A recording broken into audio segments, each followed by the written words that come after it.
হযরত হুসাইন আহমদ মাদানী এখন আমরা জেল দেখতেছি, আমরা ডান্ডাবেলি দেখতেছি। নিষ্পাপ উলামা একরাম আমাদের সভাপতি সব বলছেন আমার কোনো দোষ নাই। আরে দোষ তো আপনার ওইটা যে আপনার কোনো দোষ নাই, দোষ তো আপনার ওইটা যে আপনার কোনো দোষ নাই। সমস্ত দোষীরা দেশ চালাইতে পারবে না। আমাদের মতো যদি কিছু নির্দোষ দেশপ্রেমিক নাগরিক থাকে, আপনি কেন বুঝেন না? আপনার তো দোষ ওইটা যে আপনার কোনো কি নাই, দোষ নাই। এটাই তো আপনার সবচেয়ে বড় দোষ। তো कीमते हर चीज रादा नी के केस कीमते खुद राना दानी अहमकेस। आपने दाम जानेंनी। हुसैन अहमद मदनी रहमतुल्लाह अलैह शेखुल इस्लाम बोलते हैं, अरे मैं तो जिंदगी इस तरीके से चला रहा हूं कि एक पैर मेरे रेल में है और एक पैर मेरे जेल में है। আমার তো একটা পা থেকে রেলগাড়িতে যতক্ষণ আমি মুক্ত থাকি দেশের এক প্রান্ত থেকে আরেক প্রান্ত পর্যন্ত ঘুরতে থাকি, আর তা না হইলে জেলে থাকি। 8.5 বছর জেল দেওয়ার পরে শেখুল ইসলাম মাদানী রহমতুল্লাহ আলাইহি কাঠগড়ায় শেখুল ইসলামের উকিল কানে কানে বলতেছে, শুধুমাত্র এই কথাটা বলেন যে ইংরেজ বাহাদুর আমাকে ছেড়ে দেন, সরকার বিরোধী কথা আর কমু না। हजरत काठगोराय दराय बोलছেন, जब तक मुंह में जुबान है दिल में ईमान है मुल्क में अंग्रेज है उस वक्त तक बोलता रहूंगा। जब तक मुंह में जुबान है दिल में ईमान है मुल्क में अंग्रेज है उस वक्त तक बोलता रहूंगा। এখন এত প্রতিকূলতা এত প্রতিকূলতা এত প্রতিকূলতা, এই জন্য আমি খুতবায় একটা শের পড়ছি, শেরটার তর্জমা করে শেষ। ये बाद मुखालिफ से न घबराओ उकाब, ये बाद मुखालिफ से न घबराओ उकाब, ये तो चलती है तुझे ऊंचा उड़ाने के लिए। যে খালেদ সাইফুল্লাহ সাদি সাহেবের আব্বাজান মরহুম বাড়িধারা মাদ্রাসার কুতুবখানায় আমাদেরকে এই শেরটা মুখস্থ করাইছেন তর্জমা সহ। বাদে মুখালিফ, বিরূপ প্রতিকূল হাওয়া ঝড় ঝঞ্ঝা যখন আসে তখন শিকারী বাজ পাখি যে সে তখন উড়তে মজা পায়। আমরা শুনছি উপকূলে যখন নাকি জলোচ্ছ্বাস শুরু হয় তখন জেলেরা নৌকা নিয়ে গভীর সমুদ্রে যায় মাছ মারতে, কারণ গভীর সমুদ্রে জলোচ্ছ্বাসে আঘাত হানে কূলে, গভীর সমুদ্রে আঘাতের সম্ভাবনা কম থাকে 1 নাম্বার। 2 নাম্বার হলেও তখন মাছ পায় বেশি, ওখানে থাকে।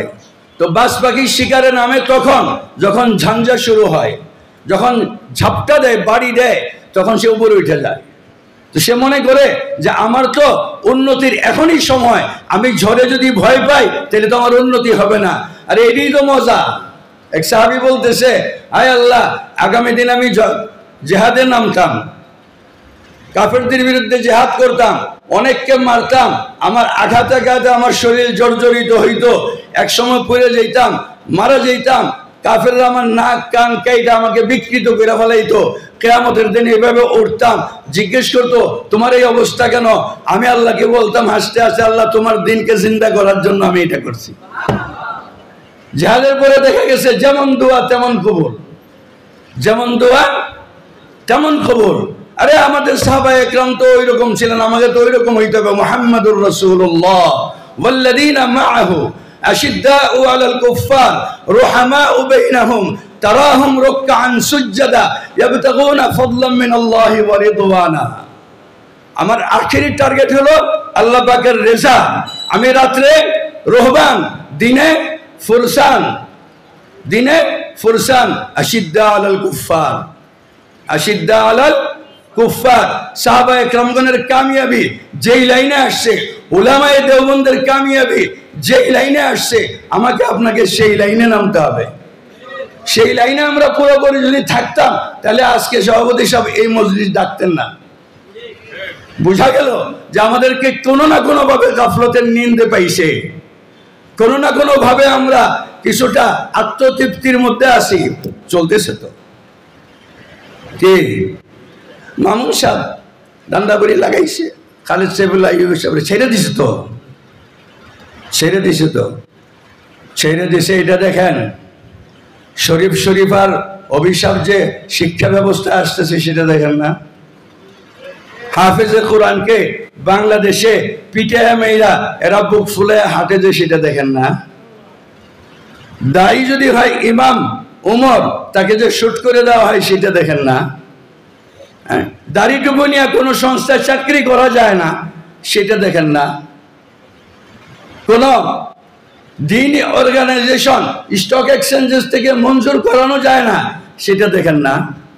অভিন্ন শিক্ষা ব্যবস্থাকে নিয়ে শিক্ষা মন্ত্রণালয় আগাচ্ছে, অর্থাৎ হাফজখানা থাকবে না, কওমি মাদ্রাসা থাকবে না, অভিন্ন শিক্ষা ব্যবস্থা। অভিন্ন শিক্ষা ব্যবস্থায় সকলকে শিক্ষিত হইতে হবে। অষ্টম শ্রেণীতে শরীফ শরীফের গল্প আসলো, আমরা প্রতিবাদ করলাম, তদন্ত কমিটি গঠন করা হইল। তদন্ত কমিটি গঠন করা, সেই তদন্ত কমিটির তদন্ত রিপোর্ট দিল যে শরীফ শরীফের মধ্যে আমরা কোনো অসুবিধা দেখি নাই। তুমি কেমনে দেখবা? তুমি লাগে হারামজাদা, তোমাকে নির্ধারণ করছে আরেক হারামজাদারা। যে সিদ্ধান্ত দিচ্ছ সেটাও হারামজাদার সিদ্ধান্ত। আমার তো প্রশ্ন হইল যে শরীফ শরীফের মধ্যে কোনো অসুবিধা দেখো নাই, জাতি এটা জানতে চায় না। জাতি এটা জানতে চায় এই গল্পের মধ্যে উম্মতের জন্য, দেশের জন্য, জাতির জন্য, পরবর্তী জেনারেশনের জন্য উপকারের কি আছে সেটা দেখাও, সেটা দেখাও। আজকের শিক্ষামন্ত্রী বলে যে হেফাজতীদের আমাদের জাতীয় শিক্ষা ব্যবস্থা নিয়ে কথা বলার অধিকার নাই, তাদের শিক্ষা ব্যবস্থা আলাদা, তাদের সিলেবাস ভিন্ন, কাজেই আমাদের শিক্ষা ব্যবস্থা নিয়ে হেফাজতীরা কেন কথা বলবে? আপনি তাদের ভাষা বুঝেন না। আপনি যে ঘুমিয়ে থাকবেন, আপনার মাদ্রাসা চালাইবেন, কেমনে চালাইবেন? আগামীকালকেই তো নিবন্ধনের নামে আপনার নিবন্ধন নাই, যান উপজেলায় টিউনোর কাছ থেকে নিবন্ধন করে আসেন। ভাই আপনি কি কি পড়ান? সরকারি সিলেবাস যদি অষ্টম শ্রেণী পর্যন্ত না পড়ান তাইলে নিবন্ধন দেওয়া হবে না। আপনার শিক্ষকদের সঙ্গে কয়জন মহিলার কয়জন পুরুষ আছে পরিসংখ্যান দেন। শতকরা 30টা মহিলা না হইলে আপনাকে অনুমোদন দেওয়া হবে না। আজকে জামিয়াতুল কোরআন চলতেছে, কালকে চলবে না। এই অশনি সিদ্ধান্ত আসতেছে, অশনি সিদ্ধান্ত আসতেছে। কেন আসতেছে? সারাটা পৃথিবী এই সিদ্ধান্তের সঙ্গে একমত। সারাটা পৃথিবী এই সিদ্ধান্তের সঙ্গে ওয়েস্টার্ন কান্ট্রিগুলো একমত। এরা চাচ্ছে এদের মতো ন্যাংটা যাতে বাংলাদেশ হয়ে যায়, এরা চাচ্ছে এদের মতো পারিবারিক স্ট্রাকচার যাতে বাংলাদেশে তিত্তর বিত্তর হয়ে যায়, এদের মতো যাতে বাংলাদেশ হয়ে যায়, এদের সাপোর্ট। আর আমাদের দেশে যাদের ব্রেনের মধ্যে ইংরেজদের শিক্ষার কারণে কুকুরের মুত আছে, তারা সবাই মিলে আপনার উপরে তো চাপাইয়া দিচ্ছে আপনার দেশ, স্বাধীনতা, সার্বভৌমত্ব, কৃষ্টি, কালচার, দিন, দিনিয়াত আজকে সব হুমকির সম্মুখীন। এইগুলোকে রক্ষা করতে হইলে আমাকে এখনই বাস্তবসম্মত সুদূর প্রসারী পরিকল্পনা নিয়ে আগাইতে হবে। যেমনি ভাবে আগাইছিলেন আমাদের আকাবিরিনরা।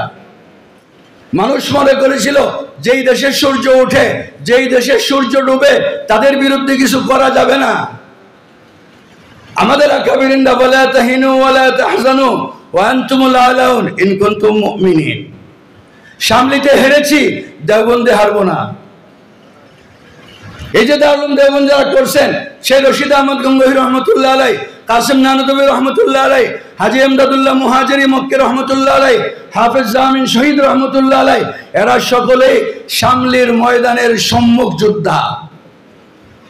এমনকি জামিন শহীদ রহমতুল্লাহ আলাইর প্রাণ গেছে, শাহাদত বরণ করছেন রশিদ আহমদ গঙ্গোহী রহমতুল্লাহ আলাইর কোলে। একটা ব্যর্থ হয়েছে, আরেকটা ধরছে। এটা দারুল দেওবন্দের শিক্ষা, উলামায়ে দেওবন্দের শিক্ষা ভালো করে শিখে নেন। যে শামলি ব্যর্থ হয়েছে, দেওবন্দ ব্যর্থ হইতে দেব না। শামলির কৌশল ছিল একটা, দেওবন্দের কৌশল হবে আরেকটা। রশিদ আহমদ গঙ্গোহী রহমতুল্লাহ আলাই শামলির যুদ্ধের অপরাধে যুদ্ধপরাধী হিসেবে যখন ওনাকে থানায় নেওয়া হয়েছে, দেখে যে ডাল তলোয়ার নাই, বলছে যে আপনারা যুদ্ধ করেন কি দিয়া? পকেট থেকে বের করছে যে আমাদের অস্ত্র দেখতে চাও? এভাবে দেখাইছেন, এটা হলো আমাদের অস্ত্র। দেখাইছেন, এটা হলো আমাদের সবচেয়ে বড় অস্ত্র। এই অস্ত্রে আমরা যুদ্ধ করি। মেরে প্যারে দোস্ত আজিজ তলাবা, আজিজ ওলামা একরাম, সম্মানিত মহতারাম, দারুল উলুম দেওবন্দ কি ছিল? দারুল উলুম দেওবন্দ শামলির ময়দান যা ছিল দারুল উলুম দেওবন্দ তাই ছিল। বালাকোটের ময়দান যা ছিল দারুল উলুম দেওবন্দ তাই ছিল। শুধুমাত্র তরিকায়ে কার ব্যর্থ ছিল। সাহাবায়ে কেরামগণ পিছপা হয়ে মদিনায় আসছেন, ইয়া রাসূলুল্লাহ নাহনুল ফাররারুন, ও আল্লাহর রাসূল আমরা তো বাইরে চলে আইছি। রাসূল পাক সাল্লাল্লাহু আলাইহি ওয়াসাল্লাম বলছেন লা বাল আনতুমুল কাররারুন, আরে না ভাগো নাই, তোমরা তো পুনর আক্রমণ রচনা করার জন্য, শক্তি সঞ্চয়ের জন্য আমার কাছে আসছো। তাহলে শামলি চা, বালাকোটে হযরত ইসমাইল শহীদ রহমতুল্লাহ আলাইহি, সৈয়দ আহমদ বেরলভী রহমতুল্লাহ আলাইহি শাহাদত, যেই কাজ শামলি সেই কাজ, দারুল উলুম দেওবন্দ সেই কাজ। আজকে উলামায়ে কেরাম বাংলাদেশে এই যে উপস্থিতি, ঘরে ঘরে মাদ্রাসা, এরা তো শঙ্কিত, এরা তো শঙ্কিত। হুজুর গলিতে গলিতে মাদ্রাসা, জায়গায় জায়গায় বোরকা টুপি পাঞ্জাবি। আমি বলি এটা হলো শামলির ময়দানের নতুন প্রতিচ্ছবি, বালাকোটের ময়দানের নতুন প্রতিচ্ছবি। যদি আমরা আমাদের আকাবিরিনদেরকে ভুলা না যাই, প্রশ্ন হইল যদি আমরা আমাদের আকাবিরিনদেরকে ভুলা না যায়, হর ফুল ইহা এক শোলা হ্যায়, পাবলিক দেখবে আরে ইন্নাকা লাআলা খুলুকিন আযীমের প্রতিচ্ছবি। এরা তো আখলাকি, আমাদের আখলাক দেখবে গোলাপ মনে হবে, আমাদের কর্মকাণ্ড দেখবে শোলা মনে হবে। এটাই দেওবন্দ। আল্লামা রিয়াজুল আলী রহমতুল্লাহ আলাইহি তারানায়ে দেওবন্দের মধ্যে আমার আপনার পরিচয় এটাই দিছে, হর ফুল ইহা এক শোলা হ্যায়। দেখতে ফুলের মতো, আচরণ ফুলের মতো পবিত্র। যেমন সভাপতি বলে জীবনে কারো এক টাকা ক্ষতি করি নাই, এটা হলো দারুল উলুম দেওবন্দের ফুল। আর যে বক্তৃতা করে গেলেন এটা হইলো শোলা, এটা হলো শোলা। হর সরবিহা মিনারা হ্যায়।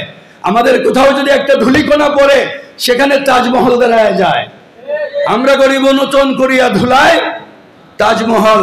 আল্লামা আরে কবি নজরুল যেমন বলেছেন, আমরা গরিব নতুন করিয়া ধুলায় তাজমহল। জাতি দেখতেছে ধুলা হয়ে গেছি আমরা, জাতি দেখতেছে আমরা সার্ভ হয়ে গেছি, ধুলিকণা হয়ে গেছি। दारुल उलूम देवबंद আমার পরিচয় দেয়, আপনার পরিচয় দেয়, तुम धूलिकणा नहीं, तुम तो एक ताजमहल हो, तुम तो एक मीनारा हो, তোমরা তো কুতুব মিনার। কাজে দারুল উলুম দেওবন্দের সন্তান যেখানে যেখানে আসে সেখানে একটা করে তাজমহল আছে, সেখানে একটা করে মিনারা আছে। কেন? যদি আমরা আমাদের ফরজে মানসবি ভুলা না যাই, যদি আমরা আমাদের টার্গেট ভুলা না যাই, যদি আমরা আমাদের মাকসাদ ভুলা না যাই। মাকসাদ একটা, আয়ানকুসুদ্দিন ওয়া আনা হাই, নেদায়ে আবু বকরি যেটা, সেটাই আমাদের মাকসাদ। আয়ানকুসুদ্দিন ওয়া আনা হাই, আমি জিন্দা, দিন ক্ষতিগ্রস্ত, এটা হতে পারে না। দিন আমি জিন্দা থাকবো তো দিন জিন্দা থাকবে, দিন জিন্দা থাকবে না তো আমিও জিন্দা থাকবো না। আল্লাহ পাক আমাদেরকে বোঝার, এই মজলিসের কার্যকারিতা সম্পর্কে নিজের মনের মধ্যে যে শৌলা আছে সেটাকে লালন করে আগে বাড়ানোর, এই জন্য ঐক্যের দরকার, এই জন্য চিন্তা ভাবনার দরকার, এই জন্য নেতৃত্বের দরকার, নেতৃত্বের প্রতি আনুগত্যের দরকার। এই সব কিছু যাতে আল্লাহ আমাদেরকে আমাদের দরদের কারণে বানায় দেন, সেই দোয়া কামনা করে শেষ করছি। ওয়া আখিরু দাওয়ানা আলহামদুলিল্লাহ।